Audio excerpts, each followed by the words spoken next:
Hello viewers, শিক্ষানিকেতনে সকল শিক্ষার্থীকে জানাই স্বাগত। আজকে আমি আপনাদের সামনে বিএ ক্লাসের প্রথম বর্ষের প্রাচীন যুগ থেকে কিছু গুরুত্বপূর্ণ কোশ্চেন নিয়ে আলোচনা করব, যেগুলি এবছরের পরীক্ষায় বা সামনের পরীক্ষায় আসার খুব সম্ভাবনা আছে। সেই সমস্ত প্রশ্নগুলি নিয়ে আপনাদের সামনে আলোচনা করব। বিশেষ করে এগুলি কল্যাণী ইউনিভার্সিটি এবং বর্ধমান ইউনিভার্সিটির ক্ষেত্রে বিএ প্রথম বর্ষ জেনারেল এবং অনার্স এর খুবই গুরুত্বপূর্ণ প্রশ্ন। তাছাড়াও নেতাজি সুভাষ ওপেন ইউনিভার্সিটির বিডিপি অর্থাৎ ব্যাচেলার ডিগ্রি প্রোগ্রাম এবং পিজি অর্থাৎ পোস্ট গ্র্যাজুয়েট বাংলার ক্ষেত্রেও প্রশ্নগুলি খুবই গুরুত্বপূর্ণ। প্রাচীন যুগ থেকে কিছু প্রশ্ন চলুন আমরা দেখে নিই। আমি আপনাদের সামনে প্রাচীন যুগ থেকে মোটামুটি 4টি প্রশ্ন তুলে ধরেছি বোর্ডের মাধ্যমে।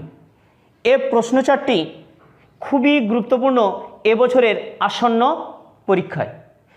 দেখি প্রথম কোশ্চেন চর্যাপদ থেকে আছে। চর্যাপদের বিষয়বস্তু উল্লেখ করে সাহিত্য মূল্য বিচার করো। এ প্রশ্নটা বিএ অনার্স এবং পাস বা জেনারেলের ক্ষেত্রে খুবই গুরুত্বপূর্ণ। এছাড়াও বিডিপি বা ব্যাচেলার ডিগ্রি প্রোগ্রাম নেতাজি ও পিজি অর্থাৎ পোস্ট গ্র্যাজুয়েট পিজির ক্ষেত্রেও খুবই গুরুত্বপূর্ণ। অথবা এই কোশ্চেন লিখেছি তারপরে চর্যাপদের সাহিত্য মূল্য বিচার করো।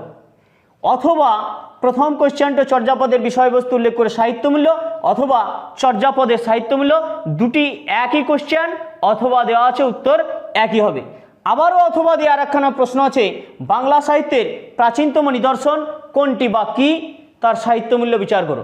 তাহলে আমাদের আগে আমরা জেনেছি বাংলা সাহিত্যের প্রাচীন যুগ সম্বন্ধে এবং সেখানে প্রাচীন যুগের সাহিত্যিক নিদর্শন এবং সমাজ জীবন সম্পর্কেও আমরা জেনেছি অনেকে। এবার এখানে 3 নম্বর কোশ্চেন অথবা আছে বাংলা সাহিত্যের প্রাচীনতম নিদর্শন কি এবং তার সাহিত্য মূল্য বিচার করো। 3টি প্রশ্নই প্রায় পরিপূরক, একই উত্তর হবে, একটু আলাদা হতে পারে শুধুমাত্র প্রশ্নের আঙ্গিকে। প্রশ্ন দুটি বা প্রশ্ন 3টি 5 বা 10 মানের মধ্যে আসতে পারে, অথবা শর্ট প্রশ্নতেও আসতে পারে। চর্যাপদের কবিকে, চর্যাপদের কয়েকজন কবির নাম লিখো, চর্যাপদের পুঁথির সংখ্যা কত, বা চর্যাপদ কে কত সালে কোথা থেকে আবিষ্কার করেন, বা চর্যাপদের পুঁথি কত সালে গ্রন্থাগারে প্রকাশিত হয় কি নামে, চর্যাপদের মূল পুঁথিতে কি নাম ছিল।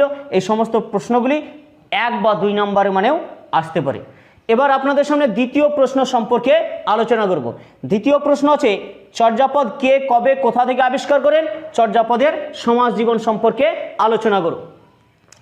দ্বিতীয় প্রশ্ন আছে চর্যাপদের পুঁথি কে কবে কোথা থেকে আবিষ্কার করেন। এই কোশ্চেনটা 1 বা 2 নম্বরেও আসতে পারে, বা এই কোশ্চেনটা টোটালটাই 5 বা 10 নম্বর আসতে পারে। চর্যাপদের সমাজ জীবন সম্পর্কে আলোচনা করো। 3 নম্বর কোশ্চেনে আছে বা প্রায় অথবার পরিপূরক কোশ্চেনে আছে চর্যাপদে বর্ণিত সমকালীন সমাজ জীবনের সংক্ষিপ্ত পরিচয় দাও। এই প্রশ্নটা খুবই গুরুত্বপূর্ণ প্রশ্ন বিএ ক্লাসে পাস বা অনার্সের ক্ষেত্রে। এছাড়াও নেতাজি সুভাষ ওপেন ইউনিভার্সিটির বিডিপি বা পিজি এর ক্লাসের ক্ষেত্রে খুবই গুরুত্বপূর্ণ। চর্যাপদে বর্ণিত সমাজ জীবনের সংক্ষিপ্ত পরিচয় দাও। এবার এই কোশ্চেনটা 5 বা 10 নম্বরে আসতে পারে, বা শর্ট কোশ্চেন থাকতে পারে চর্যাপদ কে কবে কোথা থেকে আবিষ্কার করেন, চর্যাপদের পুঁথিতে কি নাম ছিল, হলো চর্যাপদে বর্ণিত সমাজ জীবন সম্পর্কে আলোচনা করো। 4 নম্বর কোশ্চেন আছে সন্ধ্যা ভাষা কি, অর্থাৎ চর্যাপদের ভাষা কি ছিল। আমরা আগেই জেনেছি ক্লাসে যে চর্যাপদের ভাষা কি ছিল, চর্যাপদের ভাষা সম্পর্কে আলোচনা করি, বা চর্যাপদের ভাষা ছিল সন্ধ্যা ভাষা, এর আগে আমি জানিয়েছি অন্যান্য ক্লাসে। তাহলে সন্ধ্যা ভাষা কি, চর্যাপদের ঐতিহাসিক গুরুত্ব আলোচনা করো। এবার এখানে চর্যাপদের ভাষা সম্পর্কে লিখতে হবে, চর্যাপদের যে ভাষা ছিল আলো আঁধারি বা সন্ধ্যা ভাষা সে সম্পর্কে, এবং চর্যাপদের ঐতিহাসিক গুরুত্ব অর্থাৎ ইতিহাসে চর্যাপদের মূল্য কতটুকু সে সম্পর্কে আলোচনা করতে হবে।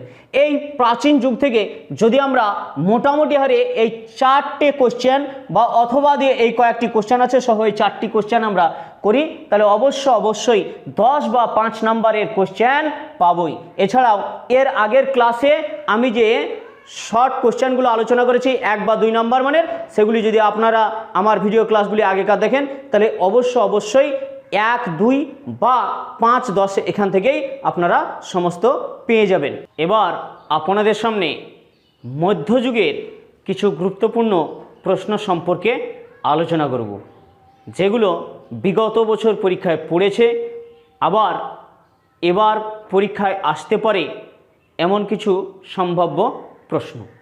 দেখে নিই আমরা মধ্যযুগ থেকে। তাহলে শ্রীকৃষ্ণ কীর্তন কাব্যটি বাংলা ভাষা ও সাহিত্যের কোন যুগে নিদর্শন? শ্রীকৃষ্ণ কীর্তন কাব্য বৈশিষ্ট্য সম্পর্কে আলোচনা করো। প্রথম প্রশ্ন, শ্রীকৃষ্ণ কীর্তন অর্থাৎ মধ্যযুগের যে একটা সাহিত্যিক নিদর্শন ছিল শ্রীকৃষ্ণ কীর্তন কাব্য, সেই শ্রীকৃষ্ণ কীর্তন কাব্যটি কোন যুগে নিদর্শন প্রশ্ন করা হয়েছে, এবং অপর একটি কোশ্চেনে বলা হয়েছে শ্রীকৃষ্ণ কীর্তন কাব্য বৈশিষ্ট্য সম্পর্কে আলোচনা করো। এটা 5 বা 10 যারা বিএ প্রথম বর্ষ জেনারেল বা honours university Bardhaman and Kalyani, এবং যারা নেতাজি সুভাষ ওপেন ইউনিভার্সিটিতে বিডিপি বা পিজিতে পাঠারত, তাদের ক্ষেত্রেও কোশ্চেনটা খুবই গুরুত্বপূর্ণ। অথবা দিয়ে কোশ্চেন আছে শ্রীকৃষ্ণ কীর্তন কাব্যের সংক্ষিপ্ত পরিচয় দিয়ে কাব্য বৈশিষ্ট্য লিখুন। অথবা কোশ্চেনে বলছে শ্রীকৃষ্ণ কীর্তন কাব্যের সংক্ষিপ্ত পরিচয় দিয়ে হালকা কিছু লিখে শ্রীকৃষ্ণ কীর্তন কাব্যের কবি কে, কত সালে আবিষ্কার করা হয়, কোথা থেকে, খণ্ড কটি লিখে শ্রীকৃষ্ণ কীর্তন কাব্যের সাধারণ বৈশিষ্ট্যগুলি আলোচনা করতে হবে। তার অনুদিত কাব্যের জনপ্রিয়তার কারণ কি? কোশ্চেনটা বিএ প্রথম বর্ষ ইউনিভার্সিটি অফ কল্যাণী অ্যান্ড বর্ধমানে 5 বা 10 আসতে পারে, এবং যারা নেতাজিতে বিডিপি এবং পিজি করছেন তাদের ক্ষেত্রেও 5 বা 10 কোশ্চেনটা আসা খুবই সম্ভাবনা আছে। ওটার অথবা দিয়ে কোশ্চেন আছে কৃত্তিবাস নন্দিত কাব্যটির নাম কি? বাঙালি সমাজে কৃত্তিবাসের জনপ্রিয়তার কারণ কি? এই কোশ্চেনটা একই পরিপূরক কোশ্চেন। তাহলে বাংলা ভাষায় রামায়ণকে অনুবাদ করেন কৃত্তিবাস, আমরা জেনে গেলাম। এবার কি বলছে, বাঙালি সমাজে কৃত্তিবাসের যে জনপ্রিয়তা রয়েছে সেই জনপ্রিয়তার কারণগুলি আলোচনা করুন। যে কোনো উপায়ে এখানে 5 বা 10 কোশ্চেনটা আসার খুবই সম্ভাবনা আছে বছরের পরীক্ষায়। তৃতীয় নম্বর কোশ্চেন আছে মহাভারতের শ্রেষ্ঠ অনুবাদককে তার অনুদিত কাব্যে বাঙালি সমাজের যে পরিচয় বা ছবি ফুটে উঠেছে তার সংক্ষিপ্ত পরিচয় দাও। তাহলে মহাভারতের শ্রেষ্ঠ অনুবাদকের নাম এবং তার যে কাব্য আছে সেই কাব্যটার সংক্ষিপ্ত পরিচয় দিতে হবে, যেখানে বাঙালি সমাজের ক্ষুদ্র চিত্রগুলি ফুটে উঠেছে। এই কোশ্চেনটা 5 বা 10 আসতে পারে সকল পরীক্ষার্থীদের ক্ষেত্রে, বিশেষ করে কল্যাণী এবং বর্ধমান ইউনিভার্সিটির ক্ষেত্রে, বিএ জেনারেল এবং অনার্সের ক্ষেত্রে, এবং নেতাজি সুভাষ ওপেন ইউনিভার্সিটির ক্ষেত্রে বিডিপি অর্থাৎ ব্যাচেলার ডিগ্রি প্রোগ্রাম এবং পিজির ক্ষেত্রেও কোশ্চেনটা খুবই গুরুত্বপূর্ণ। অথবা কোশ্চেন আছে কাশিদাসী মহাভারতের জনপ্রিয়তার পরিচয় দাও। তাহলে মহাভারতের শ্রেষ্ঠ অনুবাদককে কাশিরাম দাস। তাহলে কাশিদাসী মহাভারত বলা হয় কাশিরাম দাসের অনুদিত মহাভারতকে, তাই এখানে বলা হয়েছে কাশিদাসী মহাভারতের জনপ্রিয়তার পরিচয় দাও। এই কোশ্চেনটাও খুব গুরুত্বপূর্ণ। এবার আমরা আসবো 4র্থ নম্বর কোশ্চেনে। বিশেষ করে মধ্যযুগে যখন অনুবাদ সাহিত্য রচিত হতে লাগলো, সেই অনুবাদ সাহিত্যের পরে যখন বাঙালি সমাজে চৈতন্যদেবের প্রভাব আসলো, সেই চৈতন্যদেবের প্রভাব সম্পর্কে একটি প্রশ্ন আসতে পারে। বাংলার সমাজ ও সাহিত্যে চৈতন্যদেবের প্রভাব আলোচনা করো, বা বাঙালি সমাজে চৈতন্যদেবের প্রভাব আলোচনা করো কোশ্চেন থাকে। এখানে বলি চৈতন্যদেব তো বাংলায় কোনো সাহিত্যই রচনা করেননি, অথচ কেন বাংলা সাহিত্যে চৈতন্যদেবের প্রভাব পড়ছে? কারণ হলো চৈতন্যদেব যখন জন্মগ্রহণ করেন তখন বাংলায় চলছিল মানুষে ভেদাভেদ, ধর্ম সাম্প্রদায়িকতা, হানাহানি ইত্যাদি। সেই সময় চৈতন্যদেব জন্মগ্রহণের পর কি করেছিলেন? সকল সমস্যা দূর করে সকল মানুষকে একই ছাতার তলে আশ্রয় দিতে চেয়েছিলেন। সেই কারণে কি করেছিলেন? বিভিন্ন কবি বা সাহিত্যিকরা চৈতন্যদেবের জীবনীকে কেন্দ্র করে কাব্য রচনা করতে শুরু করেছিলেন। সেইখান থেকেই কোশ্চেনটা এসেছে বাঙালি সমাজ ও সাহিত্যে চৈতন্যদেবের প্রভাব। এই কোশ্চেনটাও খুবই গুরুত্বপূর্ণ। বিএ কল্যাণ ইউনিভার্সিটির ক্ষেত্রে পাস এবং অনার্স, এবং বর্ধমান ইউনিভার্সিটির ক্ষেত্রে পাস ও অনার্স বাংলা, এবং যারা নেতাজিতে বাংলা নিয়ে বিডিপি এবং পিজি করছেন তাদের পক্ষেও কোশ্চেনটা খুবই গুরুত্বপূর্ণ। এবার আমরা মঙ্গল কাব্যের কোশ্চেন কিছু আসে মঙ্গল কাব্য থেকে, অর্থাৎ মঙ্গল কাব্য কি? মঙ্গল সাধনার জন্য যে কাব্য বাড়িতে বা গৃহে পাঠ করা হয় সেই কাব্য মঙ্গল কাব্য, বা এক মঙ্গলবার থেকে শুরু করে অপর মঙ্গলবার পর্যন্ত যে কাব্য পাঠ করা হয় সেই কাব্যকে বলা হয় মঙ্গল কাব্য। তাহলে এবার মঙ্গল কাব্য কি আছে? মনসা মঙ্গল কাব্যের শ্রেষ্ঠ কবিকে, তার জীবনী ও কবি প্রতিভার পরিচয় দাও। তাহলে এখানে কোশ্চেনটা আসতে পারে 5 বা 10-এ আসতে পারে। মনসা মঙ্গল কাব্যের শ্রেষ্ঠ কবিকে, তার জীবনের সংক্ষিপ্ত পরিচয় দিয়ে তার কাব্য প্রতিভা বা তার কবিতার যে বৈশিষ্ট্যগুলি রয়েছিল বা কাব্য বৈশিষ্ট্য রয়েছিল সে সম্পর্কে সংক্ষিপ্ত লিখতে হবে। এছাড়া অপর কোশ্চেনটা হলো 6 নম্বর, ধর্মমঙ্গল কাব্যের শ্রেষ্ঠ কবিকে, তার জীবনী ও কবি প্রতিভা সংক্ষেপে লিখো। এখানেও কোশ্চেন আছে, একই পরিপূরক কোশ্চেন, ওটা ছিল মনসামঙ্গল, এটা হয়ে গেল ধর্মমঙ্গল। ধর্মমঙ্গল কাব্যের শ্রেষ্ঠ কবির নাম লিখে তার কবি প্রতিভা এবং সংক্ষিপ্ত পরিচয় লিখবেন।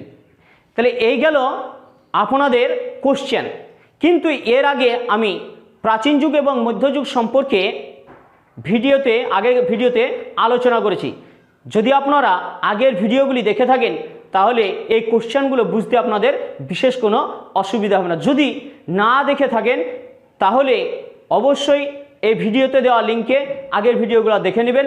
যদি ভালো লাগে তাহলে কমেন্ট করে জানাবেন এবং লাইক দেবেন, বন্ধুদের মধ্যে ছড়িয়ে দিতে শেয়ার করবেন। এছাড়া যদি আপনার নতুন নতুন ভিডিও পেতে চান তাহলে চ্যানেলটি অবশ্যই সাবস্ক্রাইব করবেন।